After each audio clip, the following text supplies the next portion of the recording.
Alaikum, hope you are all fine. Today our lecture is chapter 5 solid state physics problem number 3. इससे first lecture में हमने किए हैं problem number 1 और 2. अब हम कर रहे हैं problem number 3.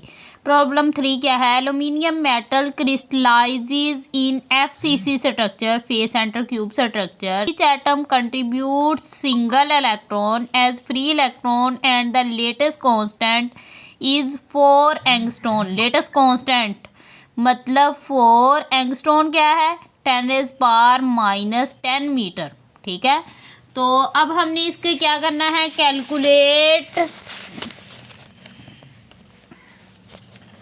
Calculate treating conducting electron as free electron Fermi gas. यानी कि वो कह रहे हैं कि सारे इलेक्ट्रॉन जो है वो हमारे पास एक फ्री इलेक्ट्रॉन फर्मी गैस है, जैसा कि हमने 3 डिमेंशन में पढ़ा था. तो ये फर्स्ट क्या है हमारे पास? फर्मी एनर्जी हमने फाइंड करनी है, फर्मी वेव वेक्टर फाइंड करना है, टोटल काइनेटिक एनर्जी फाइंड करनी है और फ्री इलेक्ट्रॉन गैस, जबकि यूनिट वॉल्यूम जो है वो हमारे पास किस पर है? 0 केल्विन पर. ठीक है, तो गिवन एच कट जो है वो हमारे पास पता होता है 1.054, मास जो है 9.1 मल्टीप्लाई 10⁻⁻20. ठीक है, aluminium has an FCC structure.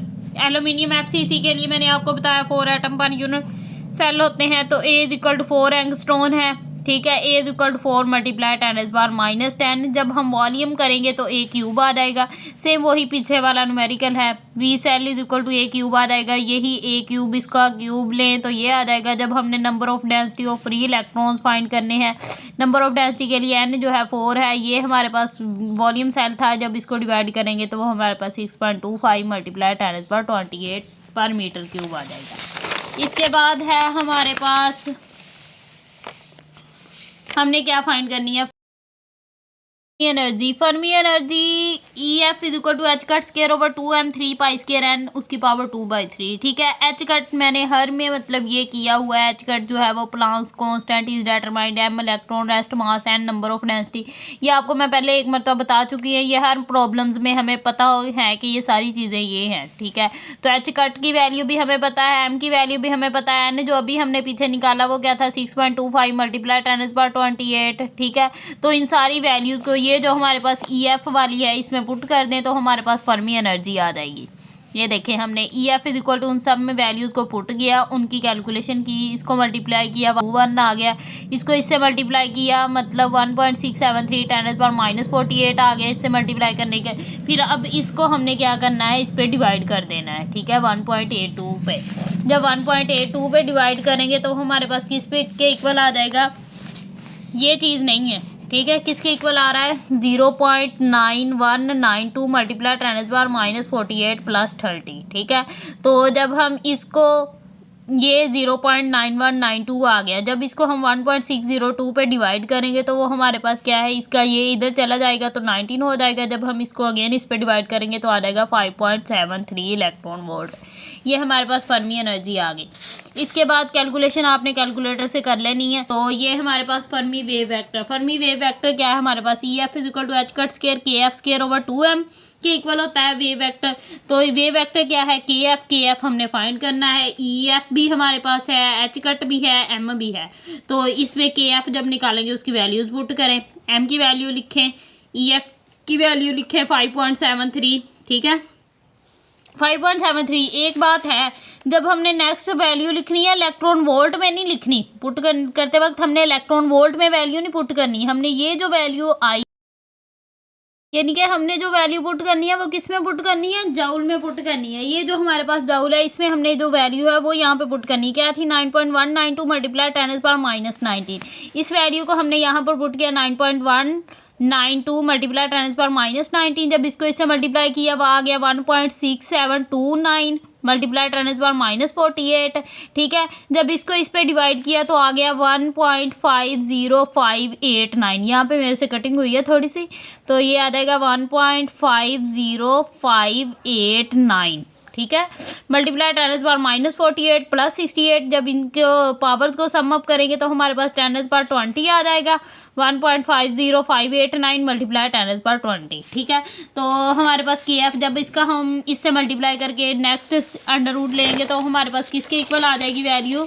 यानी कि हमारे पास KF आ गया 1.727 मल्टीप्लाई 10⁻ 10 पर मीटर। ठीक है, अब हमने थर्ड क्या फाइंड करनी है, इसकी kinetic energy, total kinetic energy. Total kinetic energy किसके इक्वल होती है, 3/5 n इंटू EF।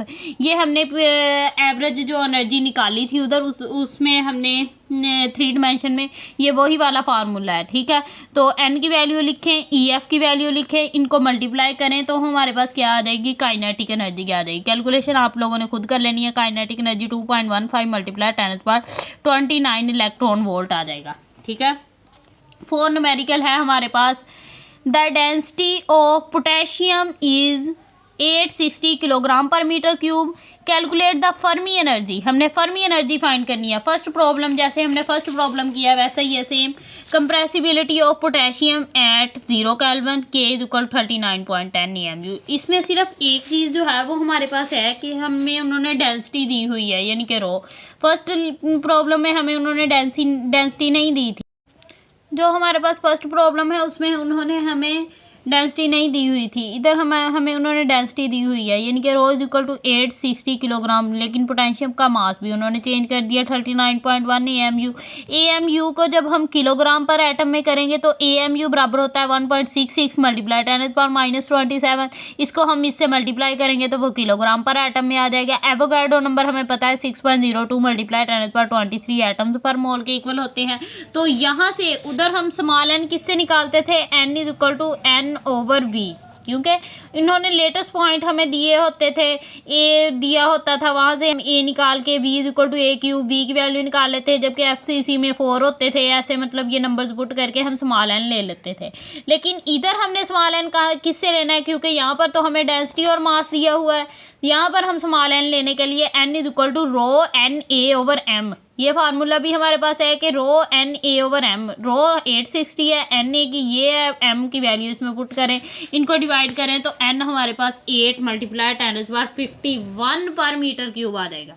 ठीक है, अब हमने क्या करनी है, find Fermi energy. Fermi energy का फार्मूला क्या है, EF is equal to h cut square 3π² n उसकी पावर 2/3। h कट की वैल्यू भी पता है, m की वैल्यू पता है, n की वैल्यू पता है, ये सारी वैल्यूज़ इसमें पुट करें। ये देखें वैल्यूज़ पुट की, क्या आ गया, EF is equal to h cut की वैल्यू 2, m की वैल्यू 3π² और n उसकी वैल्यू इनका 2/3। जब इसको अगेन 2/3 करेंगे, इसकी इनको इनसे मल्टीप्लाई करेंगे, इसकी पावर 2/3 करेंगे, 3.8254 मल्टीप्लाई 10⁻35 आ जाएगा। ठीक है, 35 आएगा तो ये -60 है, 35 -60 है, 35 -33 पावर हो जाएगी, इसको इससे मल्टीप्लाई करेंगे तो ये आ जाएगा। ठीक है, तो ये हमारे पास 1.82 मल्टीप्लाई 10⁻30 आ जाएगा। जब हम इस चीज़ को इस पर डिवाइड करेंगे ये पावर ऊपर चल जाएगी तो 10⁻3, ये 19 ऊपर जाके तो ये 1.4569 मल्टीप्लाई 10⁻16 इलेक्ट्रॉन वोल्ट आ जाएगा। इसका बुक पे आंसर गलत है, ये आंसर करेक्ट आ रहा है। ठीक है, तो इसके बाद हमने क्या फाइंड करनी है, इसकी कंप्रेसिबिलिटी उन्होंने हमें दी थी। कंप्रेसिबिलिटी क्या दी थी उन्होंने हमें कि K is equal to 3n EF 1/v partial v partial p। ठीक है, एट 0 केल्विन। जब हम 0 केल्विन लेंगे तो हमारे पास 0 केल्विन के लिए ये जो है सारी चीज़ EF जो है वो हमारे पास 1/n आ जाएगा और ये पार्शल n पार्शल p आ जाएगा। ये approximately partial n partial p, जब हम इसका लेंगे अगेन डेरिवेटिव तो 1/n into partial n p आ जाएगा। यही हमारे पास सिंप्लीफाइड अप्रोच करता है कि ये जो वैल्यू है वो हमारे पास क्या है, 3.51 मल्टीप्लाई 10⁻10 पर न्यूटन मीटर्स के। ये डायरेक्टली प्रोपोर्शनल होती है फर्मी एनर्जी के। ठीक है, ये जो कंप्रेसिबिलिटी होती है ये डायरेक्टली प्रोपोर्शनल होती है फर्मी एनर्जी के। इसके बाद लास्ट प्रॉब्लम है हमारे पास 5। If Fermi temperature is of the order of 5 multiply 10⁻4 kelvin, provide a rough estimate of electronic specific heat at 100 kelvin. Electronic specific heat क्या है, इलेक्ट्रॉनिक स्पेसिफिक हीट जो होती है वो हमारे पास प्रोपोर्शनल होती है टेम्परेचर, जबकि लो टेम्परेचर जो होता है उसके प्रोपोर्शनल होती है। ठीक है, तो electronic specific heat C is equal to gamma T। ठीक है, CE जो है वो हमारे पास इलेक्ट्रॉनिक स्पेसिफिक हीट है, गैमा जो है वो हमारे पास समरफील्ड कांस्टेंट है, T जो है वो हमारे पास क्या है, टेम्परेचर केल्विन। ठीक है, इन केल्विन में टेम्परेचर है। तो ये वाला हमने क्या फाइंड क्या करना है, क्या उन्होंने कहा है कि Fermi energy in the temperature ये है, तो प्रोवाइड करें कि हमारे पास electronic specific heat at 100 kelvin पे कितनी होगी। हमने क्या फाइंड करनी है, ये CE। ठीक है। CE फाइंड करने के लिए हमें सबसे पहले गैमा फाइंड करना पड़ेगा, ठीक है। जो हमारे पास गैमा इक्वल होता है pi square KB² N/2 EF, ठीक है। तो जब हमारे पास KB/EF किसके इक्वल होता है, TF के, ठीक है। KB/EF/KB किसके इक्वल होता है, TF के, ठीक है। जब हम KB/EF करेंगे, KB/EF, तो ये किसके इक्वल आ जाएगा, 1/TF के। यही चीज़ हमने किस में पुट कर दिया है, 1/TF, जबकि एक KB बच गया। तो N जो है हमारे पास 1 है, ठीक है। तो KB वैसे ही आ गया, तो ये 1/TF हो गया, ठीक है। KB हमारे पास बोल्ट्जमैन कांस्टेंट है, उसकी वैल्यू हमें पता है। N जो है इलेक्ट्रॉन डेंसिटी है, EF जो है वो क्या है, फर्मी एनर्जी है, ठीक है। अब हमें उन्होंने TF दिया हुआ है,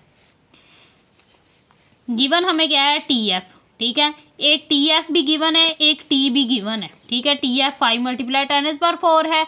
गैमा हमने फाइंड करना है, यहाँ से हम गैमा फाइंड कर सकते हैं। TF की वैल्यू पुट करें, KB की वैल्यू पुट करें, तो हमारे पास गैमा किसके इक्वल आ जाएगा, 1.36 × 10⁻⁻5 और -22, ये किसके इक्वल आ जाएगी, 10⁻⁻27, ठीक है। तो CE फाइंड करना है, ठीक है। Specific heat, electron specific heat, ठीक है। गैमा T हमारे पास क्या है, 100 केल्विन, इसको 100 से मल्टीप्लाई करें तो ये हमारे पास 10⁻⁻25 आ जाएगा। तो ये हमारे पास आ गई स्पेसिफिक हीट। तो यहाँ तक हमारे सॉलिड स्टेट फिजिक्स 5 चैप्टर के न्यूमेरिकल कंप्लीट हुए। तो इंशाल्लाह नेक्स्ट किसी और वीडियो के साथ मिलते हैं।